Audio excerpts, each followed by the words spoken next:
Are you going to stop doing that? Are we going? Okay, yeah, we're going, but are you going to stop doing I that? thought you were going to give me a Wayne's World, like 5, 4, 3. Yeah, okay, go.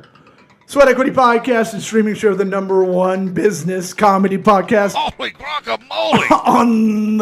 in the world. On the world? Should be on the world. I don't give a shit. That's fair. Always Listen to us on iTunes, Apple Podcasts. By the way, June 28th, June 30th, and if you're a Tampa resident, Tampa Bay area resident, the real Bay Area, I'll include Sarasota DMA in there, yeah. The metro area. Thanks for the DMA. I am Really shooting cool. a comedy special. Eric is directing, and it's at the Gimmick in Ybor City in Tampa, Florida, in the United States of America. Earth. These colors Don't don't do bleed. All right. What? This episode is brought to you by Zupyak, Zupyak. Get off of Jasper. Get off of these other copy AI, all these other kind of jabroni ones. Zupyak.com. It'll write it, but it won't write it where it looks like ChatGPT and some kind of foreign exchange student wrote it. It really writes it, and it doesn't start every article with "Welcome to the blog post. Welcome to this episode of whatever."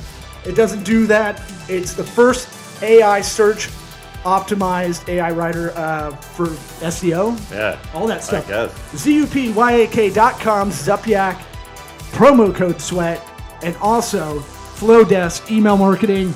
I just started using it. This is really just a referral code. You get 50% off if you use it in the episode description.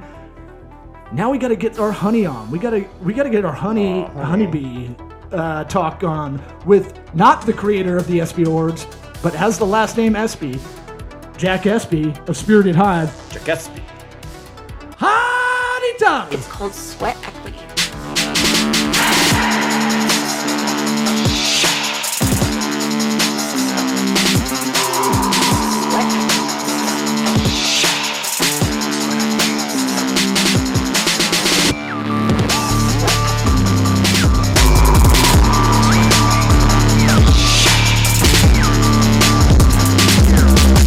You are listening to the Sweat Equity Podcast.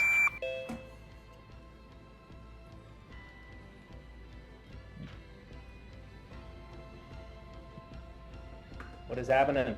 What's up, man? Hey, How you guys doing? good. That's Law's fault on the passcode. Just so you know. Oh, no worries. Wow, You're what a good. team player. What a team I player. want to win, bro. Win score. what? We don't. Bro, I've been keeping track of all the points. I know who's winning. All the points. Yeah. What points? Exactly. There's no You don't even scoreboard in know. here. Oh my God, you're gonna lose so bad. Jack, we do something. We do a little lightning round for people who come on the first time. They got to earn their plug to promote All right. whatever they're coming on to do.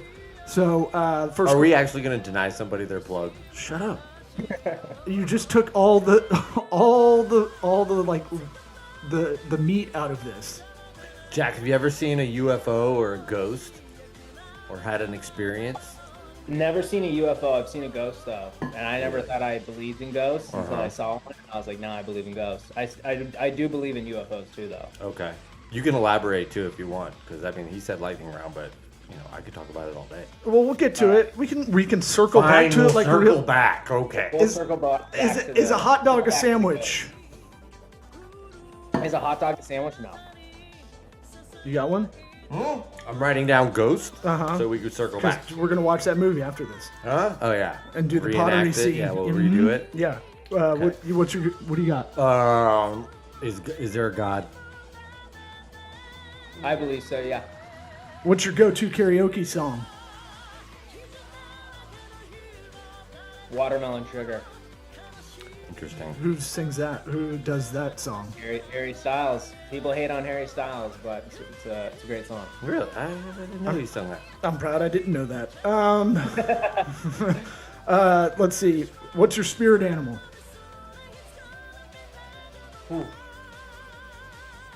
Spirit animal.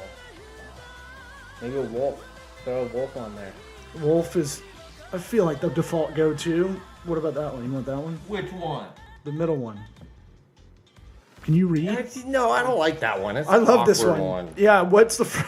You ask it. What's the first time you ever French kissed? think it was like seventh grade, 6th or 7th grade.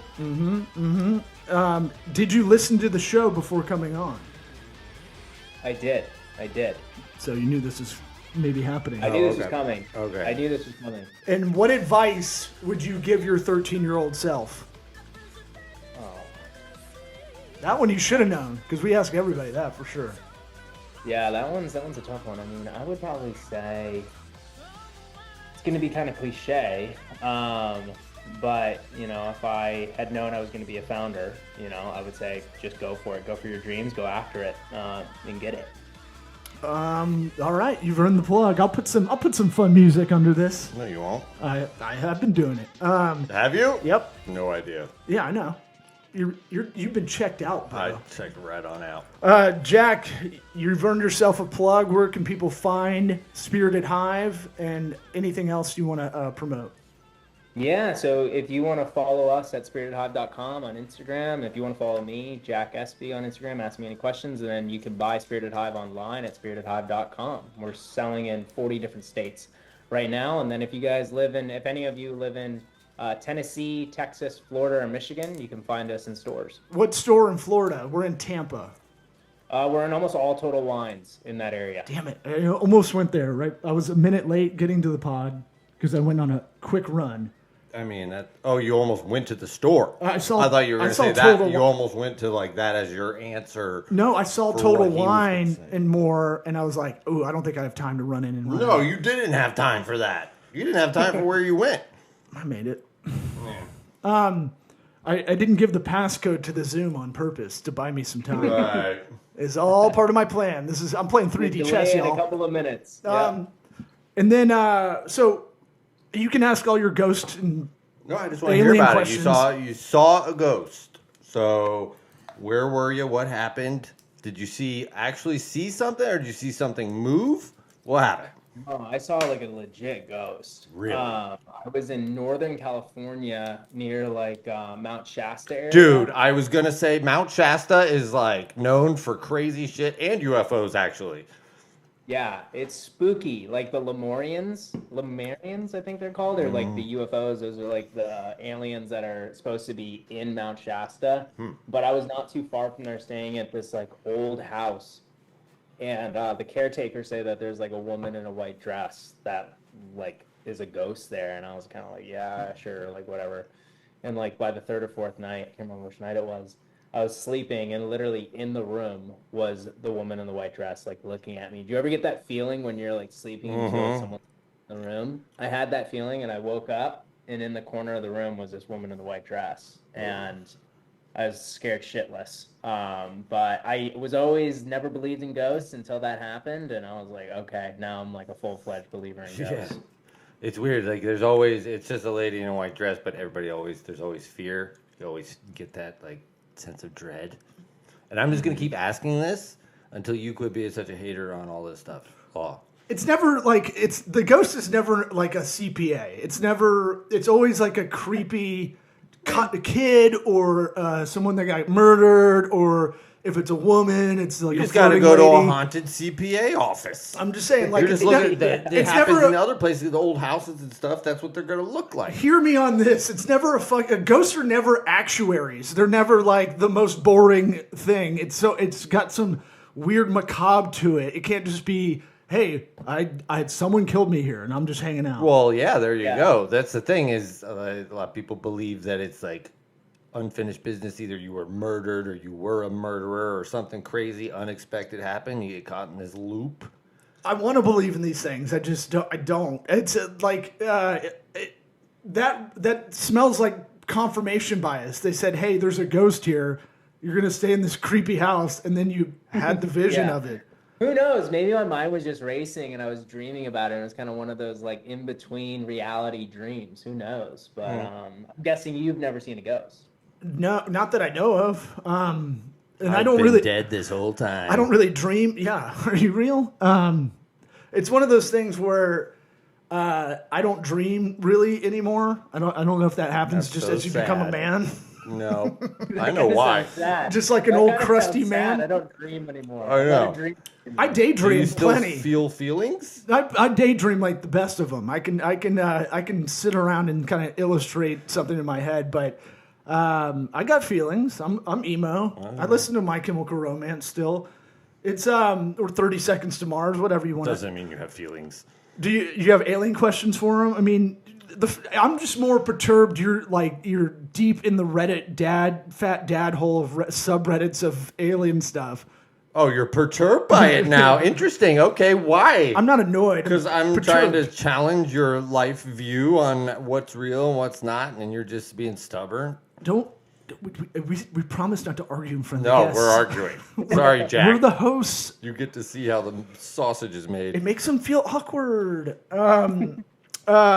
He's enjoying I'm the kidding. banter. This is a comedy podcast, comedy business podcast. We're the #1 comedy business podcast. Hey, getting into the beverage market seems daunting, especially alcoholic beverages, because my understanding with kind of like you might have a good idea. Can I pitch you an idea that I had like 15 years ago, and I kind of see it almost done in stores. Is it the John Daly? No. First off, it's the Mayor Rob Ford. And that is a John Daly. Wait, no. A John Daly is an Arnold Palmer with vodka in it. The Mayor Rob Ford is vodka with sugar-free Canada Dry ginger ale lemonade combo. It is effervescent. Try it out. Figure out the formula, make it your own, Send him a check. and it's I'll just take a creator kind of A service, small royalty. but just promise you, try it out. It's everybody. I've even gotten our fanciest gay friend, or an old gay who's very fancy, Fanciest. fanciest and oldest gay friend. And he is tough to impress. And he was like, "This is actually really good."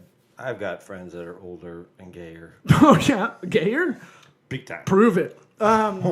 So By the way, Yeah, real I quick, like the idea. something got Good idea. named after Rob Ford recently. Like the city of Toronto was like, we're naming it after this guy. yeah, the Canadian mayor that like did crack and stuff. He was awesome. Yeah, no. He was like Chris Deserves Farley. to have it named after him. Anyway, sorry, my bad. I had to give it some kind of Canadian flair. He's blonde. It's a little blonde color. It works.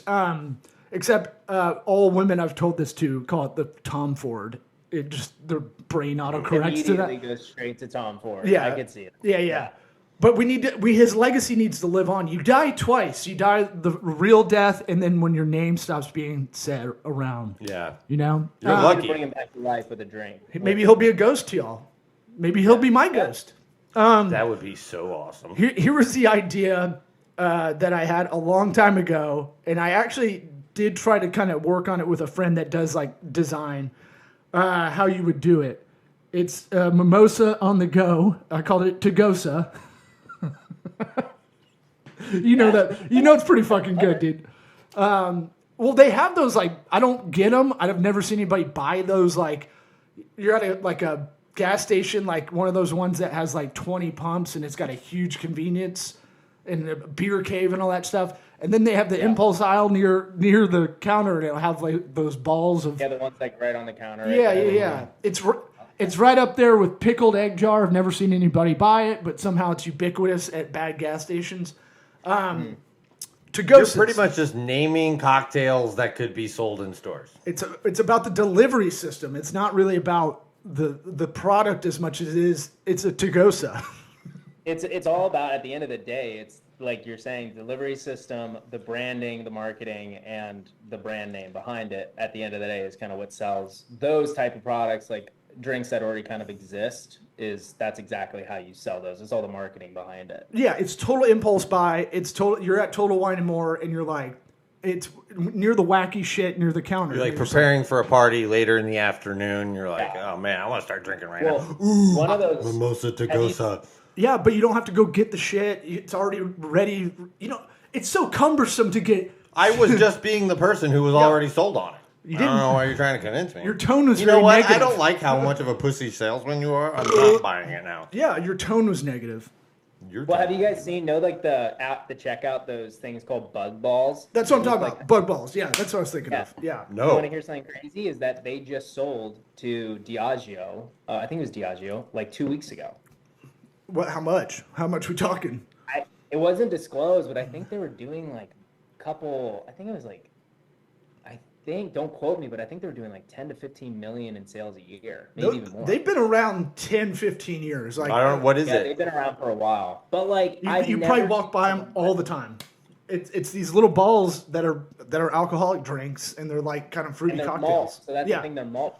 Right, so you can sell them in gas stations. Yeah. Mm-hmm. Interesting. That's like Truly, in like a bunch of these seltzers are really malt liquor. Yep. Yeah. It's just rebranding. Yeah. I like my Colt. Like Fireball. You know that Fireball's not even whiskey? And some of the accounts are whiskey, but that's why you see Fireball in gas stations, because it's actually malt whiskey. Yeah, anytime you're really fiending and you see liquor at a gas station that doesn't sell liquor, really, anything else, it just has the little bottles, it's not high potency, or it's like they somehow squeeze it under the radar or whatever the minimum it's is. nerfed somehow. Yeah. Those are the ones that you want to stay away from. Well, I mean, Fireball is like, that's come and gone. I think you're really down in the dumps if you're chugging that, I think.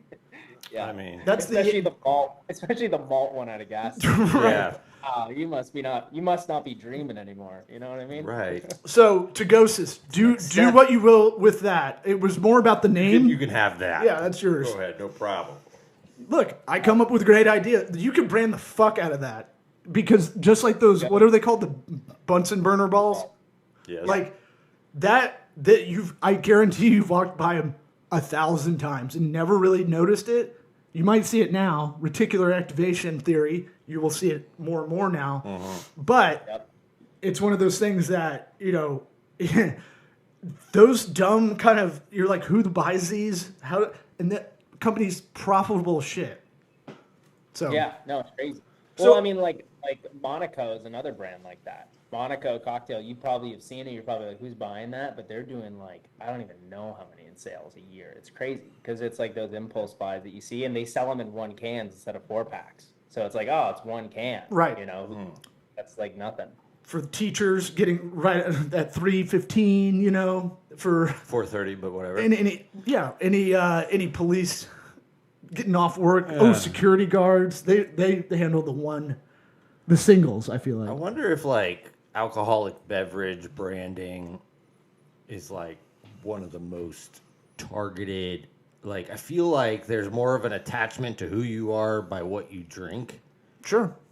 than anything. I wonder if that's like, You don't carry around food as much at a party, Right. Or having social. I mean, interaction. like, what's your poison? Everybody's got their drink that they'll drink, all night, and they'll feel all right, whatever. I got a tall boy high noon because I just wanted y'all to think I'm cool and a bro. Right. But it's one of those things. All right, now I got another idea. I'm just gonna pitch ideas the whole time. No, I got another idea. I want to hear This Jack's one's- thoughts on it. He's gonna get lightning in a bottle. You know how it goes, man. Sometimes you got something great. All right, You just gotta share it. thinking of gas stations, thinking of that market, thinking of you are what you drink kind of theory. Why not? You get with the lottery companies, get a scratch off on one of these shitty malt liquor kind of cans. Boom. Oh, like it's directly It's on a the thing. scratch off on the can. Yeah. I think a glass bottle might work better, but okay. Jack's giving me like the not so bad face a couple of I times. don't think with it's a these. terrible idea because you're definitely playing to the same audience. I mean, You look, got- I think it could work. I mean, the only thing that I see as an issue with that is there's got to be something with like drinking and lottery. I was going to say, let's think of the two most pain in the ass government regulations Right. to try and overcome here: gambling and drinking. But if there's Yeah. anybody that Look. can do it, Jack can make it happen. I'm just the ideas guy, man. You put me in I a don't room. think Jack wants to try and make it happen. Why would you? He's already got a legal My drink. lawyer fees might go up a little bit with that one. Yeah, but exactly. Insurances and whatnot. Yeah, but Blech. who wants to buy two things when you can buy one? That's true. Can't save time at the checkout. We That's call it a true. bundle, like a cable company.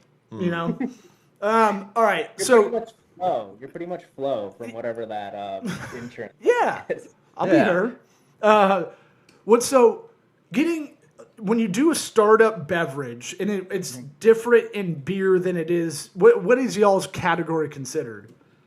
So we're technically like the RTD category, which is like ready to drink category, and we're in the spirit space. So we're very similar to like a High Noon. I mean, they're kind of a little bit more on like the seltzer side, and we're more on the canned cocktail side, like a legit cocktail, since we're 7% ABV, using organic honey, other ingredients such as, juices, etc., to make the drink. So it's more of a cocktail, and High Noon and like all those other brands like that are more like seltzers. Yeah, the organic honey is interesting too, because I was thinking about that as far as like supplying that. Is that a difficult measure, or are you guys sourcing this? I'm sure this is part of the branding of the beverage of like, you're using organic honey. I think I saw on the site, right? Yep. Yeah, so that's like one of our biggest kind of niches behind the brand is, that's kind of what started everything. I wanted to create a better for you canned cocktail that was only using honey and no additional sugars, no additives, etc., no artificial sugars. And yeah, it is hard to source that because organic honey is very expensive and we need a lot of it. So we use and source from a couple of different, suppliers and Queens. then local areas here in Tennessee, and that's always changing because they don't always have the same amount of honey. It depends year to year, depending on what the bees can actually produce, and so that's very tough, and it's very cumbersome, and it's very expensive. But that was something from the beginning. I was like, I'm never going to waver from that. I'm always going to use organic honey because that's like pretty much the main pillar behind the whole brand. Yeah, that seems like the added value. And honey and bees have like this weird Magic. No, like the bee community and people that make honey, it's like a strange kind of segment of people. I don't know how to say this correctly. Like, they're very passionate about it, and you don't think Totally. your average person would give a shit about bees or honey very much. But like, you go to a farmer's market, there's usually one guy that has his own jars of stuff. Right. And you're like, he loves it. Like, he loves getting the honey and being able to provide it. I'm guessing you're working with bigger people than that, but I mean, in terms of stuff that the earth produces just on its own, there's honey and there's weed and mushrooms and what else that you can just right from from the teat of the earth, it's ready to go. nitrogen. You know what I'm saying? Mm-hmm. Sure, oxygen, I guess. Yeah, no, I mean, like, Atmosphere is honey, mostly nitrogen. yeah, it's crazy because like those people who are very passionate about it, like it's really cool to see because we use actual like real honey, and I don't know if you've heard of like the dark side of honey where No. like No, this is wanna so hear we about it. got to hear this. Finally. Yeah. yeah, so a lot of honey that you see in grocery stores and like usually the ones that are in like the plastic bears isn't even honey. It's like 50% honey and the rest is all synthetically made in China. So that's pretty Ew, much like Chinese honey. It's like Chinese drywall, dude.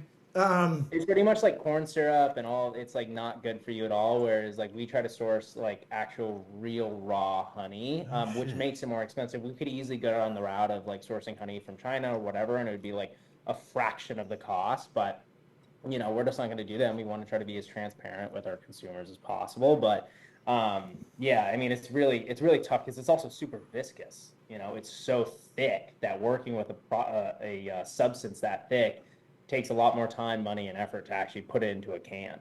So I never understood the bear as a delivery system as a bottle. Anyway, Right. it's not a. Are we squeezing the honey out of a dead bear who already ate the honey? Is that Bears what you're love saying? honey. Yeah, are we Bears, the bear? Are we fighting the bear for the honey? Is this a He's gay just giving man? it willingly?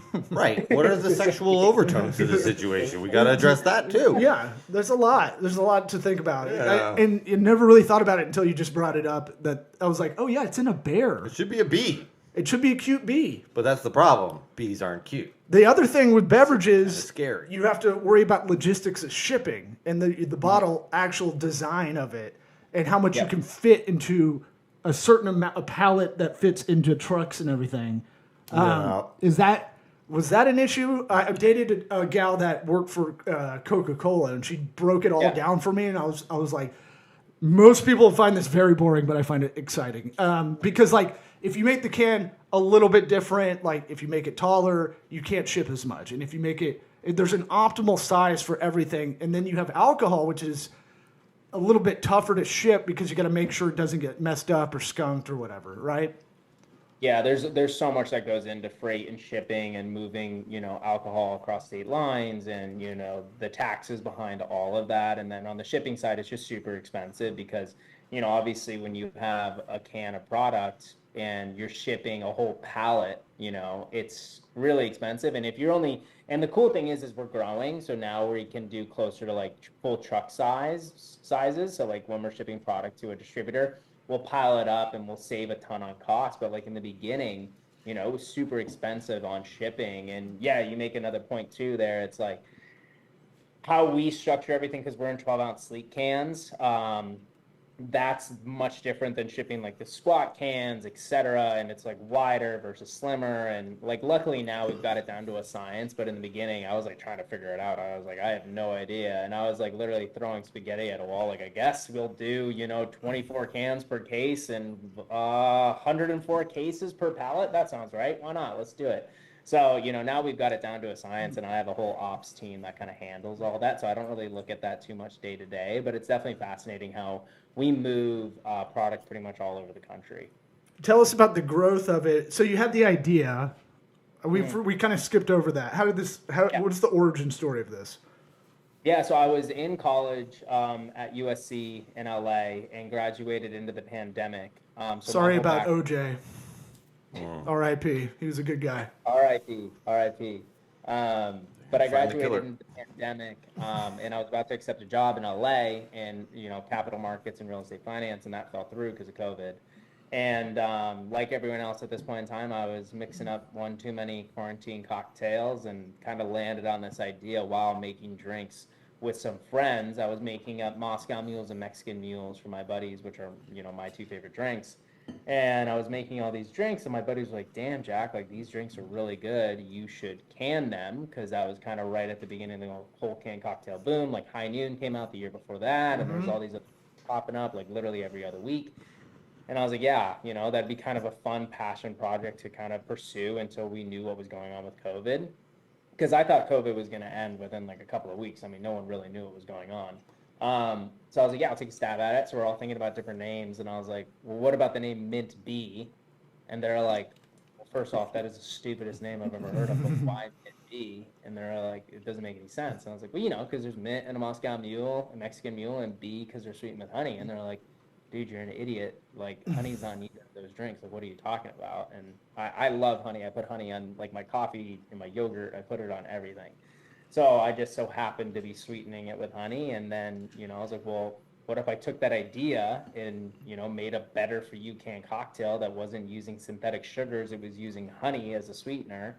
So I started with the, our take on a Mexican mule and was bringing that to parties over the pandemic. And then, my bourbon loving buddies were like, hey, does this idea work with bourbon? So then I made a bourbon one. And then all my friends that were girls were like, does it work with vodka? Then I made a vodka and then a gin, and then it kind of You made this wrong. I used to get that a lot when I was a bartender. You made this Manhattan wrong. I'm like, it's gross. It's a Manhattan martini. Anyway, go ahead.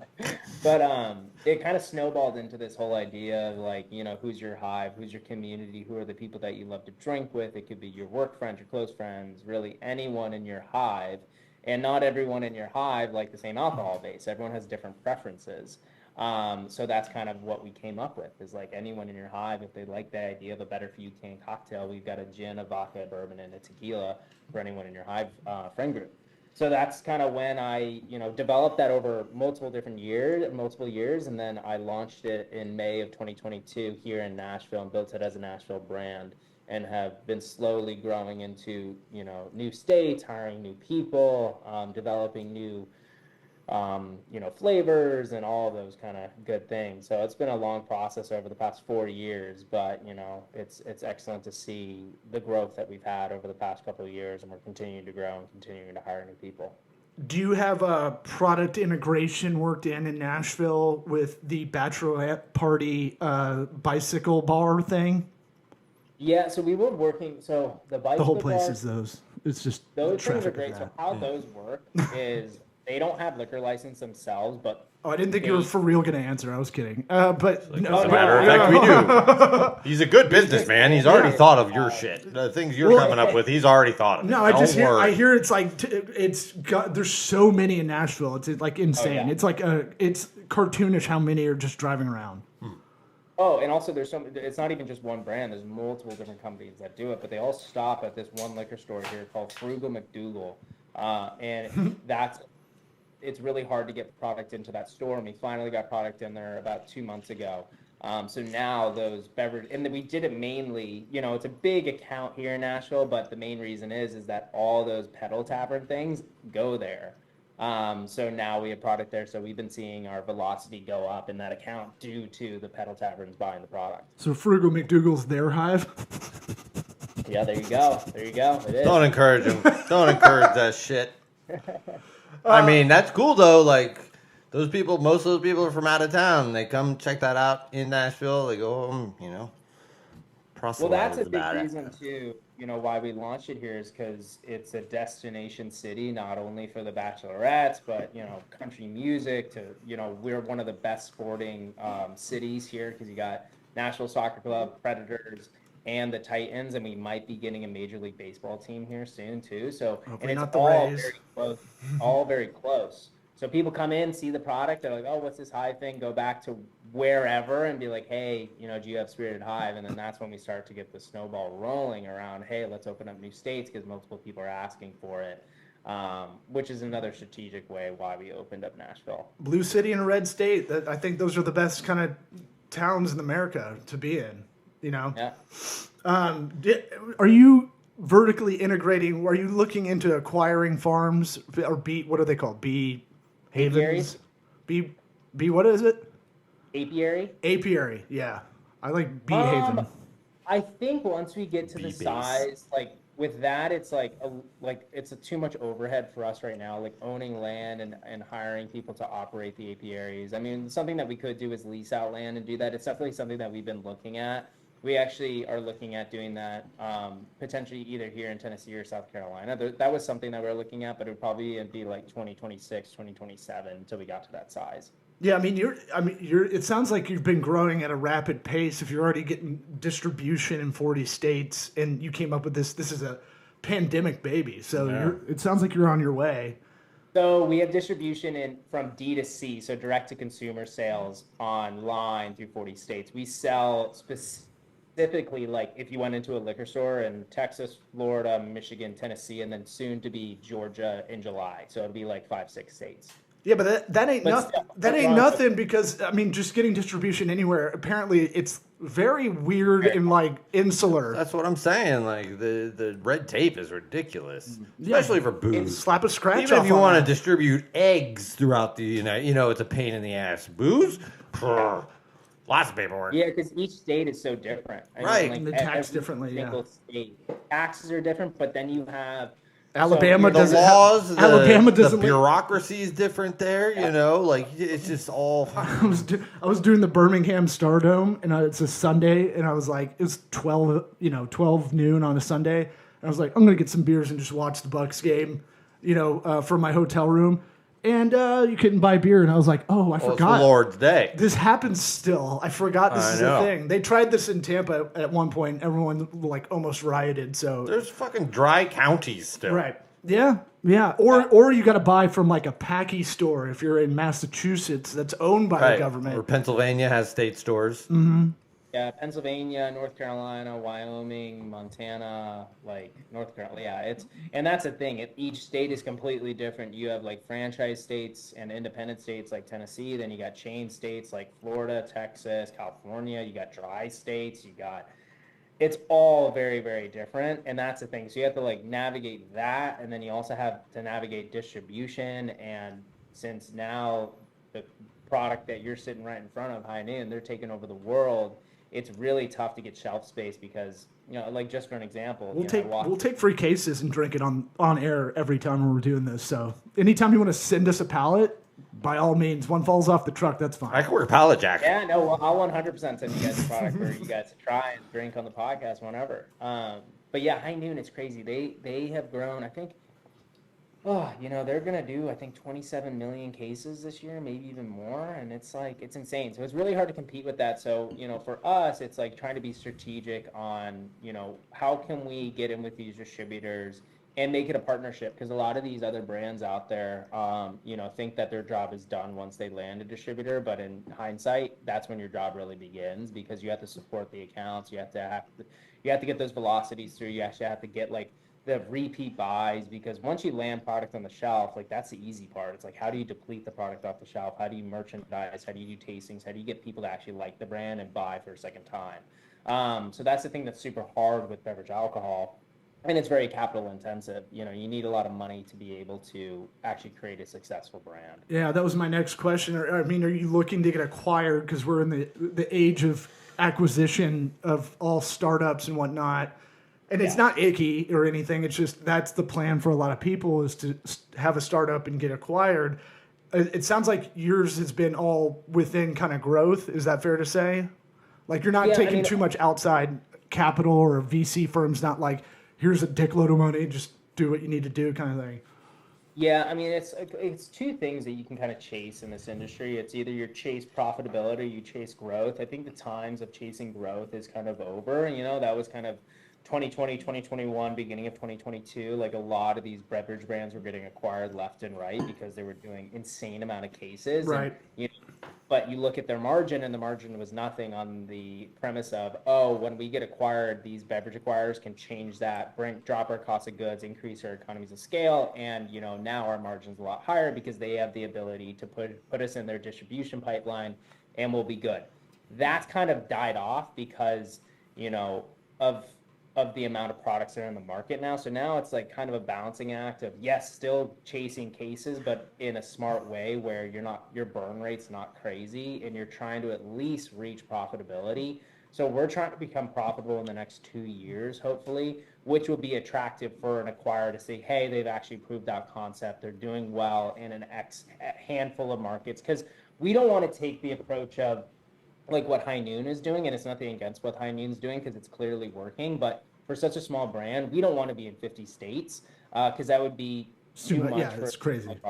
Yeah, it'd be too much. Like we want to own 5 to 10 states, maybe even 5 to 8 states, and just own those states, go as deep as we can, really create that hive community in each state, each market that we're in, and get that pull through, get those velocity numbers up, and then hopefully become profitable. And at the end of the day, yes, I would like to get acquired, but also too, if I can build a sustainable brand that actually makes a good amount of money each year, I would also look at potentially keeping it and growing it over the years. Well, we'll send you this episode. You can repurpose it as needed without all my bad pitches and whatnot. Yeah. And ghost talk. I mean, you're filling a need for sure. Because I don't know about you buying High Noons. Like, you feel douchey. Like I Excuse feel me? like I need to be like, hey, I'm going to hang out with girls later. I'm sitting right like, here. It's just me. I'm gonna, this is going on a boat. I can girls. see the mom. I can see the mom market, the young mom market. My point is, crush your drink. well, yeah, it's nice to have an alternative to the High Noons and the Trulies and all of that, just because of what they've become. Yeah. Is there anything else we didn't? Because we got to cut out in a second. Is there anything we didn't get to you wanted to kind of throw out there? No, I think it's great getting across, our brand on what we're doing and trying to create a better for you option in the space. And like you're saying, a different option. There's so many products out there, but there's not that many that are better for you options and sweetened with honey.